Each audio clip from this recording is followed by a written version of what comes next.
ડેડિયાપાડાના ધારાસભ્ય ચૈતર વસાવા બહાર આવ્યા છે અને તેમના પર જે પ્રકારનો કેસ થયો છે તે મામલે તેમણે મૌન તોડ્યું છે। ભારતીય જનતા પાર્ટીની સરકાર અને પોલીસ પર તેમણે પ્રહાર કર્યા છે।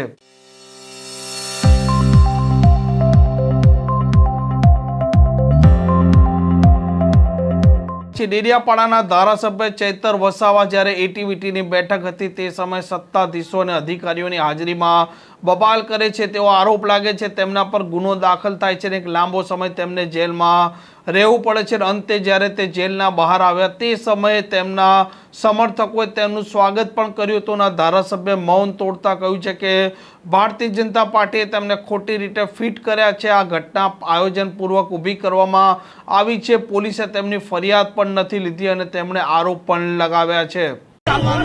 જે રીતે એક ધારાસભ્ય તરીકે એટીવીટીની મીટિંગમાં મેં હાજરી આપી, આ લોકોએ પૂર્વ આયોજિત રીતે મારી સાથે મગજમારી કરી। મગજમારી કર્યા બાદ મેં પોતે પણ અરજી આપી, છતાં મારા ફરિયાદની એ લોકોએ ગુનો દાખલ નહીં કર્યો અને મારા પર ખોટી ફરિયાદ કરી। એમાં પણ 307 લગાડી, હાફ મર્ડર, અને મને જે માથાભારે સાબિત કરીને 80 દિવસ જેલમાં રાખવામાં આવ્યો છે એમાં ભાજપ અને પોલીસ પ્રશાસનનો ખૂબ મોટો હાથ છે। એમણે ખોટી ફરિયાદ કરીને મને આ જેલમાં રાખ્યો છે।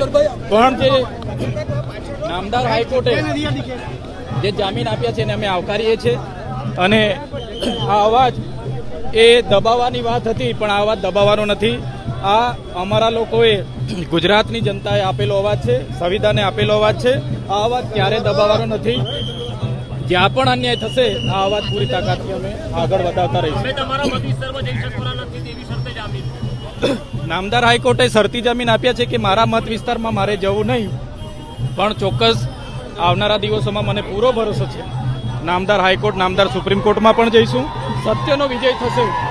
સત્ય પરાજિત થાય છે, સત્ય પરેશાન થાય છે પણ પરાજિત થતો નથી। સત્યનો વિજય થશે। કલમોની વાત કરો છો તો પછી જે પડકારો એટીવીટીની મીટિંગ હતી, સરકારી અધિકારીઓ બધા હાજર હતા। વેપારીઓને સભ્ય તરીકે લીધા, એના લીધે બોલાચાલી થઈ, એના લીધે ઝપાઝપી થઈ અને ત્યાં કોઈ 307 લાગુ પડે એવો કોઈ ગુનો થયો નથી। સીસીટીવી ફૂટેજ એ લોકો પર હતા, એમણે જાહેર કરવા જોઈએ, તે એમણે કર્યા નથી। મહિલાને મેં અપશબ્દો બોલ્યા છે એવી વાત હતી, એવું ક્યાંય બન્યું નથી। મહિલાને અપશબ્દો મેં એક પણ શબ્દ એવો બોલ્યો નથી। પણ હું જે રીતે ત્યાંથી છૂટામ છું, લોકો મારી સાથે છે, એ જોઈને ભારતીય જનતા પાર્ટીના કેટલાક નેતાઓ અને પોલીસના કેટલાક આઈપીએસ અધિકારીઓ મને ફસાવી દીધો। ચૈતરભાઈ તમારો ધારાસભ્ય તરીકેનો જે સમય હતો એમાં સૌથી વધારે સમય તમારો જેલવાસમાં પહોંચ્યો છે, તો આપે માનો છો કે મતદારોને પણ નુકસાન જઈ રહ્યું છે? એક વિપક્ષના ધારાસભ્ય તરીકે એફઆઈઆર થયા પહેલા પણ મારી 2 વાગ્યાની એરેસ્ટ કરી લીધેલી, મેં પણ અરજી આપી હતી। સૌથી પહેલા ફરિયાદ મેં આપી હતી, પણ આજ દિન સુધી એની એફઆઈઆર નથી થઈ। એટલે વિપક્ષના ધારાસભ્યને આ દબાવવાની સોજી સાચી કોશિશ છે, પણ અમે દબાવીશું નહીં। જે આ જનતાનો પ્રેમ, સહકાર મળ્યો છે, જે રાજકીય લોકો, સામાજિક લોકોનો સહકાર મળ્યો છે, એમના વિશ્વાસ પર અમે કાયમ રહીશું અને આગળ વધતા રહીશું।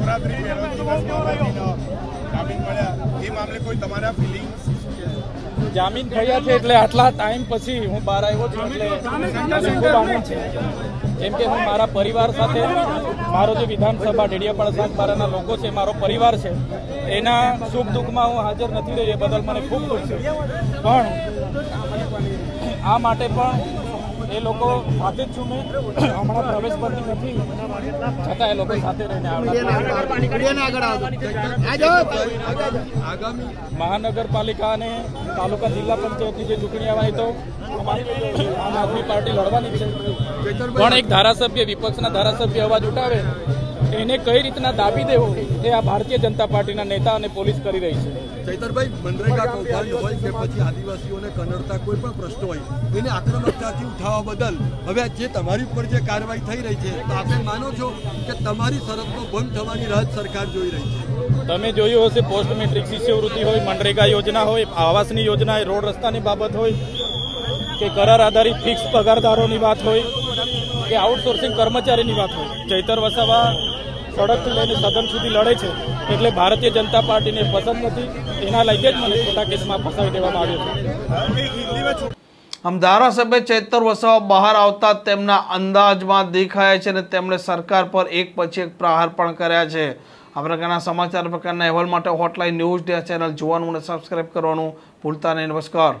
આવા પ્રકારના વિડીયો તમને જોવા ગમતા હોય તો હોટલાઇન ન્યૂઝ ચેનલને લાઇક, શેર અને સબસ્ક્રાઇબ કરો.